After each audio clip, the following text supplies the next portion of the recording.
All India Bar examination कौन दे सकता है?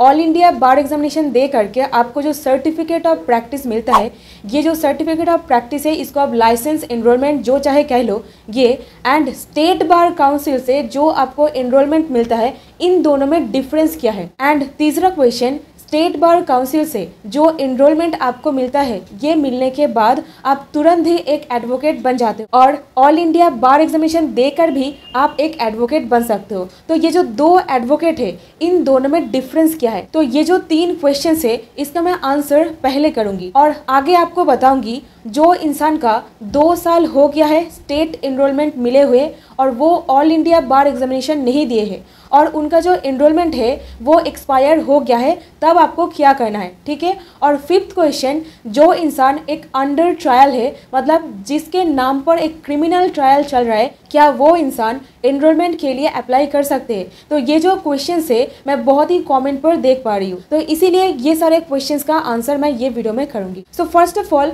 You have to understand that All India Bar examination क्या है और कौन दे सकता है, ठीक है। मैं एकदम शुरुआत से शुरू करूंगी। तो सपोज आप एक लॉ स्टूडेंट हो, आप लॉ पढ़ाई कर रहे हो एडवोकेट बनने के लिए, ये आपका पर्पस है। जब आपका लॉ ग्रेजुएशन कंप्लीट हो जाएगा आप एक लॉयर बनोगे, ठीक है। सो जो लॉ ग्रेजुएट होते हैं उनको बोला जाता है लॉयर, बट आपको एक एडवोकेट बनना है, वो आप कैसे बनोगे? ध्यान से सुनिएगा, ठीक है। सो लॉ पढ़ाई करने के बाद आप लॉयर बन जाओगे, उसके बाद आपको चाहिए होगा स्टेट एनरोलमेंट, ठीक है। आप जो स्टेट से बिलोंग करते हो, हरियाणा, पंजाब, बिहार, दिल्ली, राजस्थान, जो भी है, आप वो स्टेट का जो बार काउंसिल है आपको वहां पर जा करके एनरोलमेंट के लिए अप्लाई करना पड़ेगा, ठीक है। और स्टेट एनरोलमेंट मिल जाने के बाद आप तुरंत ही एक एडवोकेट बन जाओगे। सो जिसके पास एनरोलमेंट है वो एक एडवोकेट है, ओके। तो अभी ये जो स्टेट एनरोलमेंट है ये मिल जाने के बाद आप एडवोकेट तो बन जाओगे, बट ये जो लाइसेंस है इसका वैलिडिटी है सिर्फ 2 साल, ठीक है। आप 2 साल के लिए प्रैक्टिस कर पाओगे और वो भी आप जो स्टेट से हो वही स्टेट का जो कोर्स है वहाँ पर, ठीक है। बट यहाँ पर मैं आपको बता देती हूँ, ऑल इंडिया बार एग्जामिनेशन जो होता है वो दे करके आप जो एडवोकेट बनोगे, आपका जो लाइसेंस है वो परमानेंट हो जाएगा और आप इंडिया के किसी भी कोर्ट में प्रैक्टिस कर सकते हो। तो यही एक मेन डिफरेंस है जो स्टेट बार काउंसिल का लाइसेंस है और जो ऑल इंडिया बार एग्जामिनेशन दे करके लाइसेंस मिलता है इसमें, ठीक है। तो जो इंसान के पास सिर्फ स्टेट एनरोलमेंट है वो सिर्फ 2 साल के लिए एडवोकेसी कर सकते हैं, और जो इंसान के पास ऑल इंडिया बार एग्जामिनेशन दे करके जिनको सर्टिफिकेट ऑफ प्रैक्टिस मिल गया है वो पूरा इंडिया में किसी भी कोर्ट में एज एन एडवोकेट प्रैक्टिस कर सकता है और ये एक परमानेंट लाइसेंस है, ओके। एक और सवाल यहाँ पर आता है कि आप एडवोकेट से वापस लॉयर बन सकते हो? कोई सेंस है इस बात की? ये थोड़ा फनी सा लगेगा बट ये बिल्कुल भी फनी बात नहीं है, क्योंकि सपोज आपके पास सिर्फ और सिर्फ स्टेट बार काउंसिल का जो लाइसेंस है वो है, ठीक है। ऑल इंडिया बार एग्जामिनेशन आप नहीं दिए हो, तो आप तो सिर्फ आपका जो स्टेट है वहाँ पर 2 साल के लिए प्रैक्टिस कर सकोगे, और अगर 2 साल बीत जाता है आप ऑल इंडिया बार एग्जामिनेशन नहीं देते हो तो आपका जो एडवोकेसी का लाइसेंस है इसका वैलिडिटी खत्म हो जाएगा, आप एडवोकेट से वापस से एक लॉयर बन जाओगे।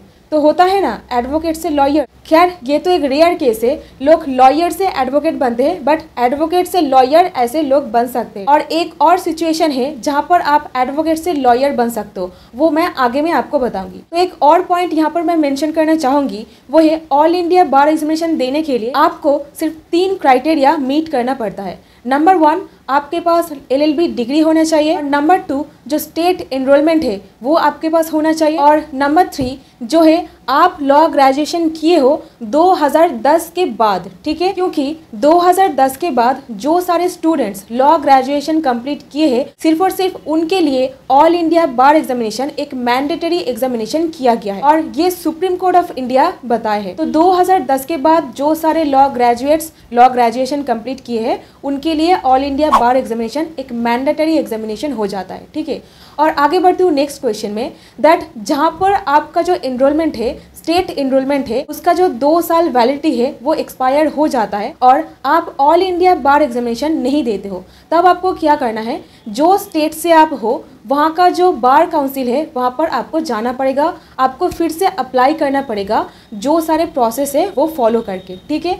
और इसके बाद आपका जो लाइसेंस है उसको रिन्यू किया जाएगा और जो आपका स्टेट एनरोलमेंट नंबर था जो एक्सपायर हो गया है, ये जो नंबर है बार काउंसिल इसको रिन्यू करके फिर से वही सेम नंबर देगा या फिर कोई और नंबर इशू करके देगा, ये जो आपका स्टेट बार काउंसिल है इसका कंसर्न बन जाता है, ठीक है। तो न्यू नंबर मिलेगा या फिर वही नंबर रिवाइव करके आपको दिया जाएगा, ये तो जो स्टेट बार काउंसिल से आप हो वहाँ का जो प्रोसेस है वही आपको फॉलो करना पड़ेगा, ठीक है। तो ये उनका कंसर्न बन जाता है। और अभी जो आखिरी सवाल है वो है जिसके नाम पर एक ट्रायल चल रहा है, क्या वो एनरोलमेंट के लिए अप्लाई कर सकता है? तो ट्रायल कहाँ पर चलता है? एक क्रिमिनल केस पर, राइट। सो जिसके नाम पर एक क्रिमिनल केस चल रहा है वो इंसान का जो एप्लीकेशन है वो 100% रिजेक्ट होगा, ठीक है। क्योंकि स्टेट बार काउंसिल का जो फॉर्म होता है वहाँ पर एक पॉइंट रहता है, आपको पूछा जाता है आपके नाम पर कोई क्रिमिनल केस पेंडिंग है या नहीं है, ठीक है। तो ये जो क्राइटेरिया है ये आपको मीट करना पड़ता है। तो यहाँ पर आपको नो लिखना पड़ता है और अगर आप नो यहाँ पर लिख भी देते हो, जब वेरिफिकेशन होगा तब आप डेफिनेटली पकड़े जाओगे, तो तब आपका एप्लीकेशन जो है उसको रिजेक्ट किया जाएगा, ठीक है। और इसी बात पर मैं यहाँ पर एक केस लॉ देके मेरा जो आंसर है इसको सपोर्ट करना चाहूंगी, क्योंकि आप सभी लोग लॉयर या फिर एडवोकेट बन गए हो और एक लॉयर या फिर एडवोकेट प्रमाण के बेसिस पर ही, एविडेंस के बेसिस पर ही कोई फैक्ट को मानते हैं, ठीक है। तो इसीलिए in the case of Joginder Singh versus bar council of India, इस केस में क्या हुआ था बहुत ही ब्रीफ तरीके से आपको बताऊंगी। ये जो जोगिंदर सिंह जी थे ये एक एडवोकेट थे, ठीक है। और ये अपना जो एनरोलमेंट है बार काउंसिल ऑफ उत्तर प्रदेश से बार काउंसिल ऑफ दिल्ली में अपना जो एनरोलमेंट है इसको ट्रांसफ़र करने के लिए एक transfer application bar council of India के पास under section 18 of the advocates act file किए थे, ठीक है। बट ये जो एडवोकेट थे इनके नाम पर एक क्रिमिनल केस चल रहा था और मल्टीपल क्रिमिनल केस था और ये एडवोकेट बेल में बाहर थे और ये जो फैक्ट था ये पूरा का पूरा हाइड कर लिया गया था एडवोकेट जोगिंदर सिंह जी के द्वारा। और बार काउंसिल ऑफ इंडिया वेरिफिकेशन के दौरान ये फैक्ट उनके सामने आ गया था, तो इसलिए उनका जो एनरोलमेंट था वो 6 साल के लिए सस्पेंड कर दिया गया था बार काउंसिल ऑफ इंडिया के द्वारा। बट ये जो मैटर है जब सुप्रीम कोर्ट ऑफ इंडिया के पास पहुंचा तब इनका जो एनरोलमेंट है इसका जो सस्पेंशन टाइम पीरियड था इसको 1 ईयर रिड्यूस करके कर दिया गया था। और point to be noted here that ये जो केस है 1974 का केस है। अभी आप ये गलतफहमी बिल्कुल भी मत पाल लेना दैट 2022 में ऐसा कुछ आपके साथ नहीं हो सकता है, ठीक है। तो जो इंसान एक क्रिमिनल ट्रायल से गुजर रहे हैं वो तो एनरोलमेंट के लिए कभी भी अप्लाई नहीं कर सकते। और ये जो बात मैं कह रही हूँ इसका जो प्रोविजन है वो है section 24A of the advocates act, जहाँ पर बताया गया है अगर कोई एडवोकेट कोई काम करता है जो मोरल टर्पिट्यूड है उसके अगेंस्ट है, मतलब something which is against of moral turpitude, at that point of time जो एडवोकेट है उनका जो प्रैक्टिस करने का जो लाइसेंस है, लाइसेंस यानी कि एक पावर अथॉरिटी है, उसको सस्पेंड किया जाएगा, ठीक है, क्योंकि no one is above the law. Okay, तो यही आप लोगों का कुछ इंपॉर्टेंट क्वेश्चंस था जिसका आंसर होपफुली मैं आपको दे पाई हूँ। अगर और कोई क्वेश्चंस रहता है तो आप कमेंट करके बता सकते हो, आप इंस्टाग्राम पे डीएम भी कर सकते हो। तो that's all in this video, मिलते हैं किसी और वीडियो में। Till then stay happy, stay blessed, keep learning new things and thank you so much for watching this video.